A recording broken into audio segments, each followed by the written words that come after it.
இன்றைக்கி நம்மளோட கப்பல் கிராண்டா இருக்குன்ற ஒரு ஐலாண்டுக்கு போயிருக்கணும். ஸோ இந்த ஐலாண்ட் வந்து கரீபியன் தீவில் இருக்குது. வெதர் ரொம்ப மோசமாக இருந்ததுனால இந்த போர்ட் அத்தாரிட்டி வந்து நம்மளோட போர்ட்டை கேன்சல் பண்ணிட்டாங்க. ஸோ அதனால் நம்ம கடலில் தான் போயிட்டே இருக்கணும். நெக்ஸ்ட் போர்ட் எதுவும் அங்கே தான் நம்ம போக முடியும். எதனால் வந்துட்டு நிறைய பேர் யோசிப்பாங்க, ஸோ ஏதாவது அலைகள் ரொம்ப மோசமாக இருக்குதுன்னு சொல்கிறீங்க, புயல் இருக்குன்றீங்க, அதுக்கு ஷிப்பை கடலில் ரன் பண்ணுறதை விட நம்ம ஒரு இடத்துல நிப்பாட்டி வைக்கலாமே அப்படின்ட்டு. ஸோ நானும் இதெல்லாம் யோசிச்சிருக்கேன்.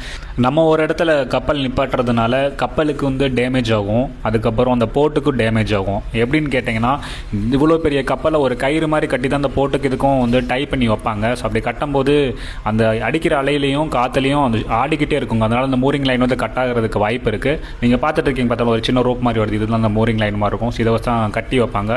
அதுக்கப்புறம் ஷிப்பையும் லேண்டையும் கனெக்ட் பண்ணுறதுக்கான வழி இதுதாங்க, இதான் கேங்வே. இதுவும் டேமேஜ் ஆகிறதுக்கு வாய்ப்பு இருக்குது. கெஸ்ட்டும் கீழே தடிமாறுறதுக்கும் ரொம்ப ரொம்ப வாய்ப்பு அதிகமாக இருக்கனால பெரும்பாலும் ரிஸ்க் எடுக்க மாட்டாங்க. அதனால் போர்ட்டை வந்து கேன்சல் பண்ணிவிடுவாங்க. சில கெஸ்ட்டு டிசப்பாயிண்ட் ஆகிடுவாங்க. அவங்களை ஹாப்பி பண்ணுற விதமாக நிறைய ஆக்டிவிட்டீஸ்லாம் நடக்கும். புதுசாக மூவிஸ் போடுவாங்க, அதுக்கப்புறம் பார்ட்டி நிறையா இருக்கும். கப்பலில் எப்பவும் சேஃப்டி தாங்க ஃபஸ்ட்டு, அதுக்கப்புறம் தான் மற்றது எல்லாமே. உள்ளே இருக்க குருவாக இருந்தாலும் சரி, கெஸ்ட்டாக இருந்தாலும் சரி, எல்லாத்தோட உயிருக்கும் ரெஸ்பான்சிபிலிட்டி யாருன்னு கேட்டிங்கன்னா நம்ம கேப்டன் தான். ஸோ நம்ம எப்போவுமே சேஃபாக ஒர்க் பண்ணுவோம். இந்த மாதிரியான கப்பலை பற்றின வீடியோக்கு நம்மளோட சேனலை ஃபாலோ பண்ணிக்கோங்க. இந்த வீடியோ பிடிச்சிருந்தா லைக் பண்ணுங்கள்.